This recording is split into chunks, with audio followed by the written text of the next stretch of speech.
j'aimerais, c'est que par rapport aux règles d'hygiène euh, données par le président de la République, aussi bien que le ministère de Santé, euh, coup de chapeau. Parce que là, nous sommes en train de nous rendre compte que l'État est en train justement de s'acquitter valablement de ses responsabilités comme garant de la nation. Et pour ce faire, nous encourageons en tout cas toute la population au respect strict de ces règles d'hygiène. Si nous voulons au fait stopper la propagation expansionniste de ce virus, de commun accord, nous sommes en train vraiment de saluer chaleureusement toutes les mesures qui ont été prises, parce que la Bible dit à la fois il faut ajouter la connaissance. Il faut ajouter la connaissance, parce que enfreindre, aller à l'encontre de ces règles, c'est autrement tenter Dieu. Parce que Dieu a donné à l'homme la sagesse. L'État est en train de jouer valablement son rôle quant à ce. Et nous saluons chaleureusement cela. La peur, c'est encore une des armes efficaces dont l'ennemi justement se sert pour détruire la foi des chrétiens. Voilà pourquoi je dis, en tant que chrétien surtout, et ici je vais m'adresser à toute l'Église corps de Christ en général, mais à mes bien-aimés citoyens de la Cité de la Gloire en particulier, que nous n'avons aucune raison de céder à la peur. Parce que, écoutez, la peur, non seulement que c'est une des armes efficaces dont l'ennemi se sert pour nous détruire, mais la peur déclenche également la diminution de la foi sans laquelle il est impossible d'être agréable à Dieu. Donc voilà pourquoi les gens du monde ont peur. Pourquoi ils ont peur? Tout simplement parce que ce sont les gens sans espérance. Sans espérance. Mais pour un chrétien, la peur n'a pas sa raison d'être. Pourquoi? Parce que nous savons qu'au fait, celui en qui nous avons cru, le Dieu d'Israël, le Dieu de notre Seigneur Jésus-Christ, est au contrôle de tout. Parce que qui dira qu'une chose arrive si l'Éternel l'est ordonné? Pourquoi avoir peur? Parce qu'avoir peur veut simplement dire qu'au fait, je manque de confiance en Dieu. Avoir peur voudrait simplement dire que Dieu ne contrôle rien. Avoir peur voudrait tout simplement dire qu'au fait, ce qui arrive échappe au contrôle et à la connaissance de Dieu. Mais à partir du moment où nous savons que rien ne peut arriver sans que l'Éternel l'ait autorisé, bien aimé dans le Seigneur, alors nous croyons que notre Dieu est au contrôle de tout et nous n'avons qu'à placer pleinement notre confiance en lui. Les gens du monde, je les exhorterai simplement à faire confiance en Dieu, parce que maintenant ils se rendent de plus en plus compte qu'ils ne maîtrisent rien. Ils n'ont le contrôle de rien. Mais nous avons cru en celui qui a la maîtrise, non seulement des temps, mais même des circonstances. Voilà pourquoi nous n'avons pas peur, parce que nous lui appartenons.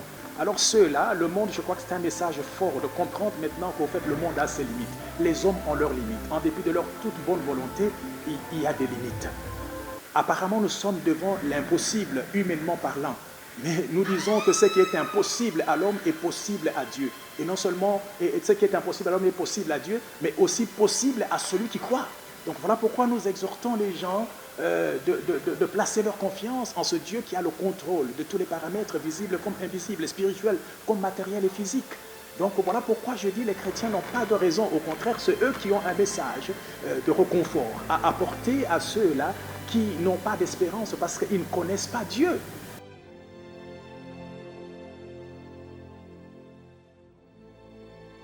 Écoutez, je crois qu'il y a beaucoup de choses qui se disent et surtout, ça rentre dans les profondeurs de notre culture africaine où à chaque problème, il faut toujours en trouver une cause. Quand quelqu'un est mort, il y a toujours quelqu'un qui l'a tué. Alors je me disais, j'étais en train de dire que ça ne vaut pas la peine de se laisser, n'est-ce pas, conduire par la réflexion, par la philosophie, par tout ce qu'on peut entendre les hommes dire. Mais je crois que nous devons retourner à la source, à la parole de Dieu, pour voir à la lumière de la parole de Dieu comment on peut voir la situation. Mais ce que les gens doivent savoir, c'est que tout ce qui arrive, comme j'étais en train de le dire quelque part, je dis, mais il suffit simplement de voir tout ce qui se passe dans le monde, tous les événements mondiaux, pour être obligé d'admettre que tout est écrit. Tout est absolument écrit. De toutes les façons, quand vous lisez l'évangile selon Matthieu au chapitre 24, vous rendrez parfaitement compte qu'au fait, ce virus Corona ou Covid-19 fait partie d'un des signes de fin de temps. C'est vrai, la Bible déclare qu'il est impossible à l'homme de connaître avec exactitude quand est-ce que Jésus reviendra. Mais au moins, au fait, nous pouvons observer le ciel et quand il est sombre, se dire qu'il va bientôt pleuvoir. De la même manière, Dieu a laissé les signes de fin des temps pour dire qu'au fait, vous pouvez observer le ciel de ce monde et savoir que bientôt il va pleuvoir. Même si nous ne savons pas avec exactitude quand le Seigneur viendra, mais en observant le ciel de ce monde, c'est-à-dire les événements mondiaux, Il est maintenant facile de comprendre que Jésus est sur le point de revenir. Et ça, j'aime toujours le dire. En tant que chrétien, Église, vous devez comprendre que nous sommes justement cette génération dont parle la Bible et celle qui verra le retour de Jésus. Parce que tous les signes de fin des temps s'accomplissent dans notre génération. La Première Guerre mondiale à proportion mondiale, où les gens ont pensé que c'était même la fin du monde. Aujourd'hui encore, c'est une autre guerre sous forme bactériologique, où les gens se disent c'est encore également la fin du monde. Enfin, ce sont les signes qui confirment avec exactitude que nous sommes la génération dont la Bible parle et qui verra le retour de Jésus. Donc c'est pour vous dire autrement, ce qui est en train d'arriver, tout ce que nous vivons aujourd'hui, à la base, c'est le péché. Dieu n'a pas créé l'homme pour qu'il fasse face à toutes ces situations malheureuses. C'est la désobéissance d'Adam qui a plongé l'humanité sur le schéma du malheur. Donc tout est mis d'abord sur le quota du péché. Et puis alors maintenant, le péché prend des propensions par rapport au calendrier divin, à l'agenda divin. Et c'est comme ça que nous inscrivons ce virus comme étant justement un des signes de fin des temps. Un des signes de fin des temps. Alors, je ne voudrais pas entrer dans les considérations particulières. Plusieurs écoles sont en train de voir le jour.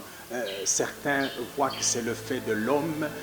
Les autres voient que non, c'est... Oui, nous disons que le monde est sous le gouvernement du prince de ce monde qui est le diable, bien sûr. Mais ce que nous devons savoir, c'est qu'au fait, Dieu est au contrôle de tout. Et même le diable ne peut pas aller au-delà de la sphère d'action que Dieu lui a impartie. Ce que les gens ignorent, c'est que même le diable est le serviteur de Dieu. Mais ce qui est intéressant pour nous en tant que chrétiens, c'est de voir que tout ceci est en train d'accomplir le calendrier prophétique. Je dis tout ce qui se passe dans le monde actuellement se met en scène pour servir à l'accomplissement des desseins de Dieu. Donc je crois que ça c'est une explication beaucoup plus biblique, au-delà de toutes les considérations humaines. Et ça ne pourra se justifier qu'avec le temps. Pour certains qui voient, oui, je sais qu'il y aura un gouvernement mondial qui prépare le siège à l'Antichrist, bien sûr. Et bien, ceci peut s'avérer ou s'analyser en termes d'un prélude préparatoire à cela. Mais c'est trop tôt au fait d'avancer ces raisons-là. Ben, il y en a qui s'appuient sur ça. Mais ce que moi je comprends, c'est que c'est le péché qui est à la base de tout ce malheur. Et puis, suivant l'agenda prophétique de Dieu, non, c'est un des signes de fin des temps. En tout cas, pour les chrétiens, ils doivent être avertis pour dire que le Seigneur revient bientôt. Et puis le monde qui est dans la panique générale, parce que le monde n'a pas de repère.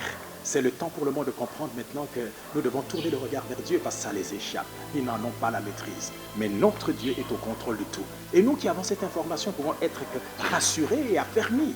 Et ne pas céder la place parce qu'au fait, comme je dis, la peur, c'est l'arme de l'ennemi. Et en tant que chrétien, on n'a pas cédé à la peur parce que ça déclenche, n'est-ce pas, un mécanisme qui diminue notre confiance en Dieu. Nous avons confiance, nous savons en qui nous avons cru.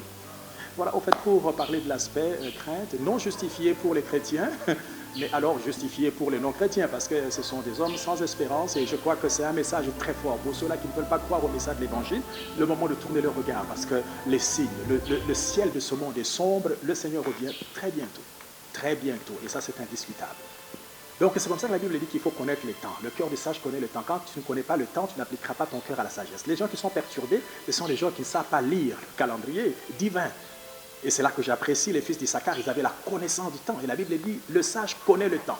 Et c'est comme ça que nous appliquons nos cœurs à la sagesse. Nous nous préparons. Nous nous préparons parce que nous voyons que l'agenda divin est en train de connaître son accomplissement. Donc il n'y a rien de nouveau sous le soleil. Le problème, c'est que quand le peuple est sans révélation, c'est alors qu'il marchera sans frein. Nous avons la révélation. Donc ça, je dis que pour un chrétien, c'est à moins que vous soyez en train de périr à cause de votre ignorance, mais sinon, vous connaîtrez la vérité, elle vous affranchira. Maintenant que vous avez la connaissance de la vérité, que c'est notre Dieu qui est au contrôle de tout, au-delà de tout ce qui peut se passer, Dieu contrôle et nous avons confiance en notre Dieu. Voilà pourquoi nous, on ne panique pas comme ceux-là qui n'ont pas d'espérance. Et c'est un message fort au monde pour dire que c'est le temps maintenant de canaliser vos regards vers le Seigneur, qu'il soit l'auteur et le consommateur de votre foi. Voilà du moins ce qu'on peut dire par rapport à la panique non justifiée des chrétiens, mais au fait, entre griffes, justifiée pour les non-croyants, parce qu'ils n'ont pas de repère. Ils n'ont pas de repère. Oui, mais l'Église, c'est maintenant que l'Église doit comprendre essentiellement sa place. Vous savez, l'Église est l'agent divin sur cette terre. Je peux vous rassurer, mon bien-aimé, que s'il n'y avait qu'un seul chrétien au Congo, c'est par lui que Dieu passerait pour visiter le Congo et bénir le Congo. Dieu n'a pas d'autres agents que l'Église. Voilà pourquoi il est dit même que c'est par l'Église que le monde, qu'il soit spirituel, physique, connaîtra la sagesse infiniment variée de Dieu. C'est là que je dis que l'Église doit se mettre à sa place, parce que c'est l'agent de Dieu. C'est au fait l'Église qui a la solution, qui a la clé, n'en déplaise à des hommes scientifiques. En tout cas, c'est l'Église qui a la... Parce que c'est Dieu qui a la solution des terres. Voilà pourquoi je le déclare tout haut, sans peur d'être contredit, n'en déplaise à des scientifiques. L'Église a la clé. Alors c'est comme ça que je dis que l'Église doit comprendre sa responsabilité, que celui qui a la clé, et voilà pourquoi elle doit se lever maintenant dans l'intercession, au fait pour bouter dehors ce géant qui est en train maintenant de terrasser le monde. Et moi d'ailleurs, à partir d'aujourd'hui, j'aimerais même qu'avec l'Église, nous changions la façon de considérer, n'est-ce pas, ce géant Covid-19. Désormais, dans la suite des émissions, je préfère l'appeler cet incirconcis qui est en train de terrasser. Que les chrétiens adoptent ce langage et le considèrent comme incirconcis.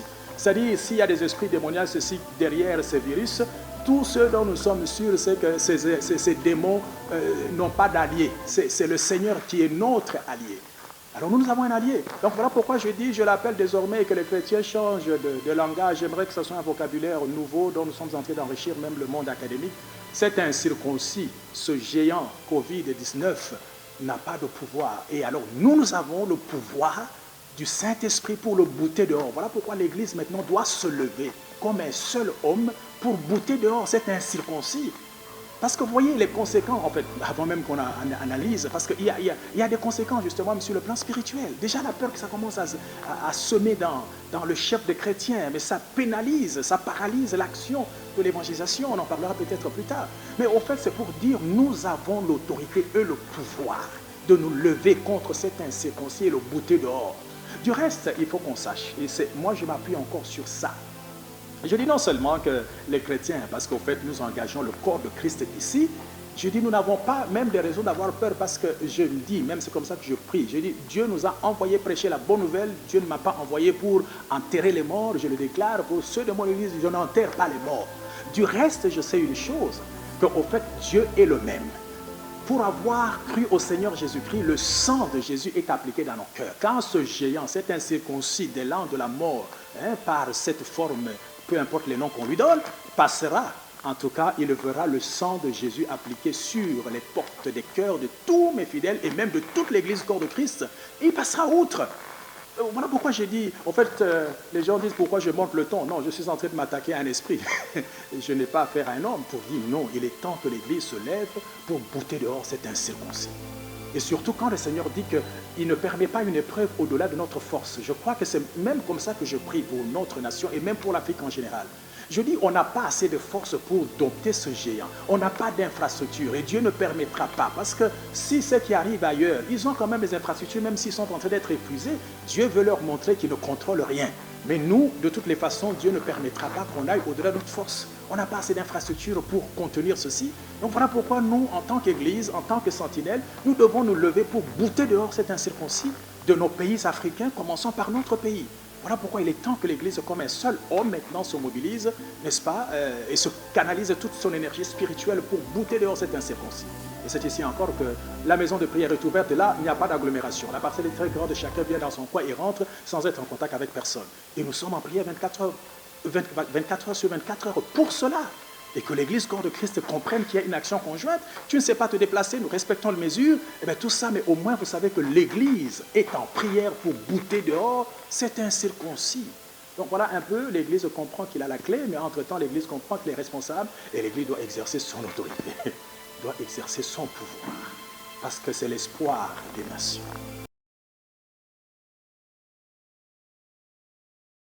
Oui, le problème c'est qu'on peut nous lier les mains, on peut nous lier les pieds, mais on ne va pas lier le cœur. Même quand on ne pourra pas prononcer un mot, le cœur. Le cœur, personne ne peut là lier le cœur. Donc je me dis, quand l'Église doit se lever, c'est dans l'intercession. C'est encore très important la question que vous posez, parce qu'il ne faudrait pas que l'ennemi profite de cette occasion pour endormir l'Église, commençant par la peur qu'il est en train de semer dans les cœurs.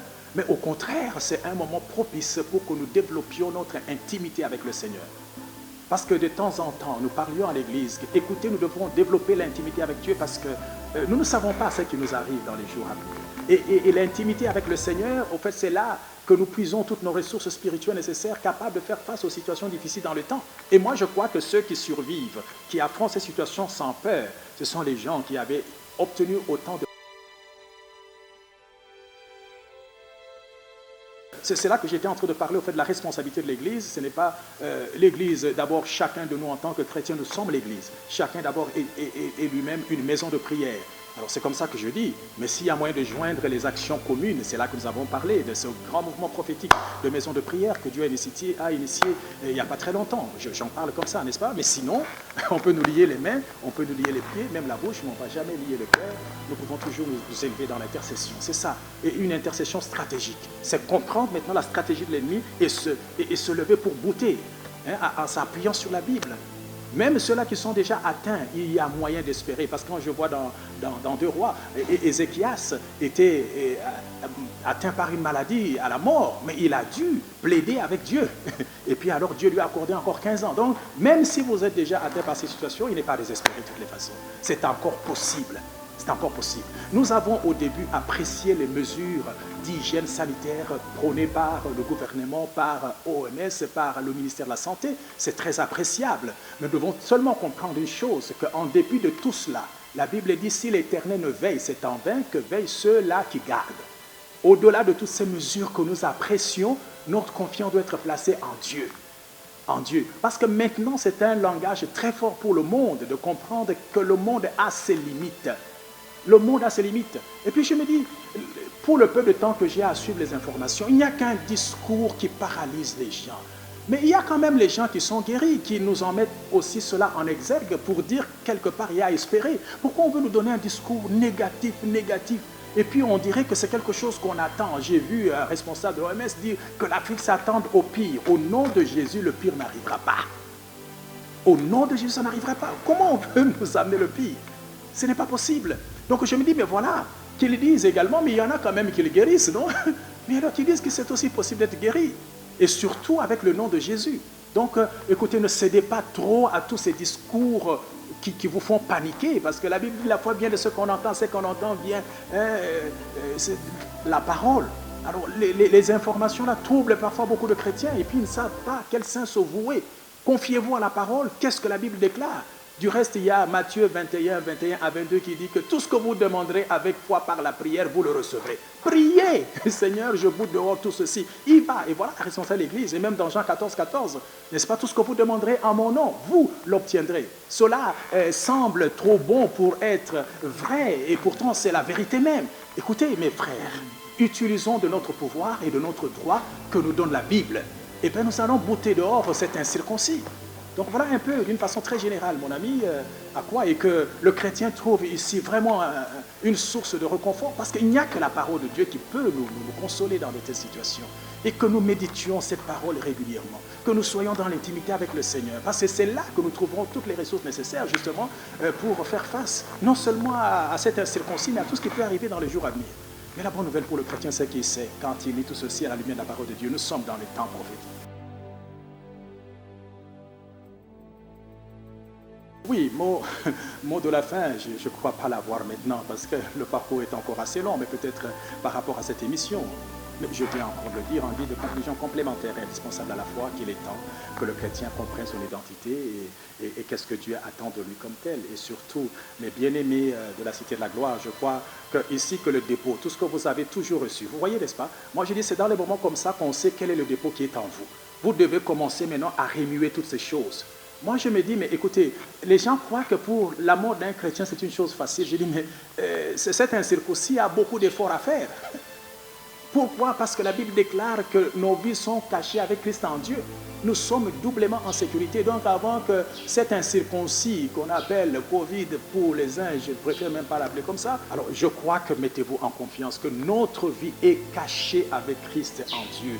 Donc, ce n'est pas aussi facile qu'elle soit atteinte. Donc je crois que ceci soit vraiment votre règle d'or, votre règle de foi. Peut-être que vous n'aurez pas l'occasion toujours de me suivre comme ça, avec l'électricité qui est coupée, mais alors enregistrez ceci et rappelez-vous toujours de ça. Qu'au fait nous sommes plus que vainqueurs parce que celui qui est en nous du reste est plus grand que cet incirconcis qui est dans ce monde. Alors je crois que nous n'avons pas à avoir peur de quoi que ce soit. Non. Mais sans oublier bien sûr, même pas peur également de toutes les conséquences que ceci peut entraîner, parce qu'aujourd'hui ça a des conséquences économiques. Ok, parce que les gens ne savent plus travailler normalement, les sources de revenus elles sont bloquées presque, mais je vous dis encore là, voilà une leçon que Dieu voudrait apprendre à son Église. Hein? Il y en a même qui disent, mais comment les pasteurs vont faire pour vivre? Mais moi, je ne suis pas là. Ce qui est évident, c'est qu'au fait, les canaux, c'est Dieu qui utilise un canal à un moment donné. Mais un canal peut être bouché, mais la source reste intarissable. Donc, c'est que Dieu voudrait apprendre aux gens que ne faites pas confiance aux canaux. Même si c'est le travail que vous donnez l'argent, au fait, c'est Dieu qui utilise ce canal-là pour vous donner. Mais le canal peut être bougé, mais votre source reste intarissable. Ça veut dire que quoi? Celui qui pourvoira à nos besoins selon sa richesse avec gloire en Jésus. Donc maintenant, je crois qu'il veut nous apprendre, parce que nous avons compté sur nos travails, sur nos ressources, mais non, ça, ce sont des canaux. Hein, comme avec Élie, il a été nourri par le corbeau au torrent de Kérit, ça, c'est un canal. Mais quand ce canal a été bouché, alors c'est devant la veuve de Sarepta. Quand ce canal a été bouché dans le désert par les anges. Donc les canaux peuvent varier, mais la source reste intarissable. Donc nous devons fixer nos regards sur le Seigneur qui est la source. Hein, et non pas sur les hommes qui sont limités. Maintenant, les hommes prouvent leurs limites.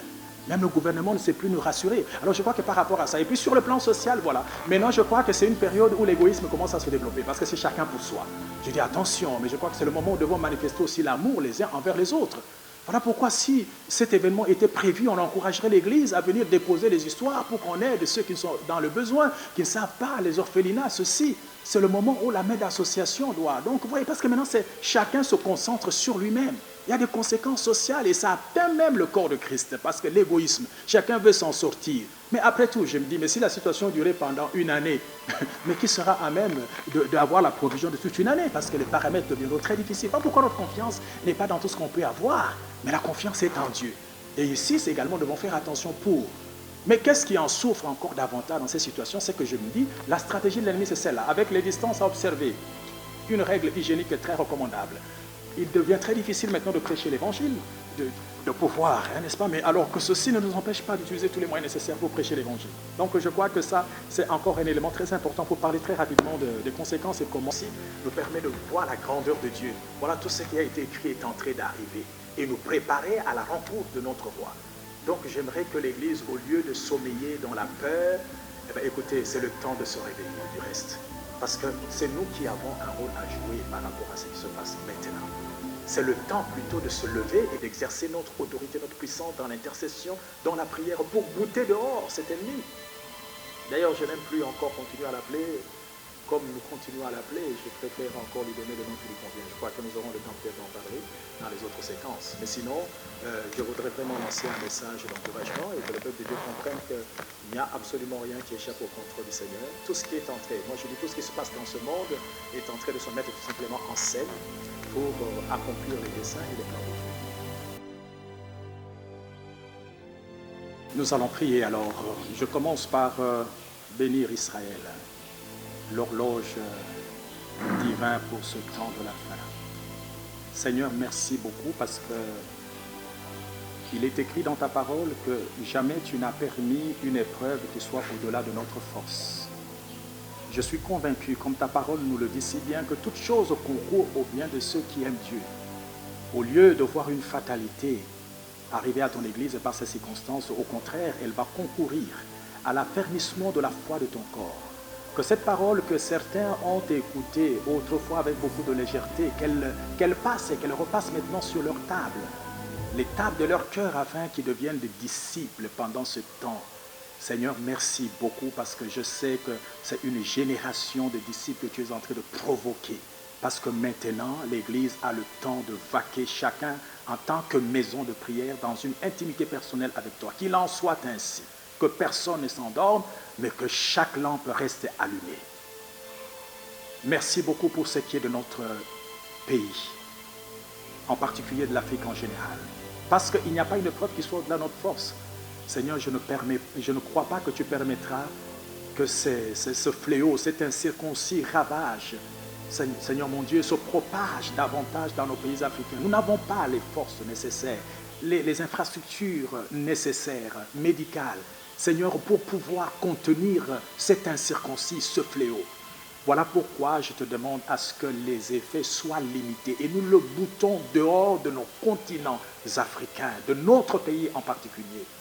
Seigneur, nous n'oublions pas le reste du monde parce que tu as tes enfants partout, même de là où la maladie a commencé. Nous te prions de prendre soin, de contrôler, mais que ça soit un message fort que tu donnes à l'humanité de comprendre, Seigneur, que l'homme a ses limites. Même si la mondialisation voudrait rassembler les biens de l'humanité sous la surveillance de toute l'humanité, mais l'homme n'a pas la maîtrise de ce qui peut arriver, c'est toi qui contrôles. Que ce qui arrive soit un message qui détourne le regard du monde vers les idoles pour les fixer sur toi, l'auteur et le consommateur de la foi. Prends soin de ces pays, de là où les fléaux est parti, la Chine, l'Italie.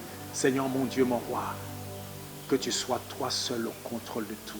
Merci parce que tu veilles à ce que ceci ne déborde pas dans notre pays, ne déborde pas. Seigneur de gloire, de bonté en Afrique, et arrête et sauve le monde. Au nom de Jésus, nous avons ainsi prié, Père, et nous disons Amen.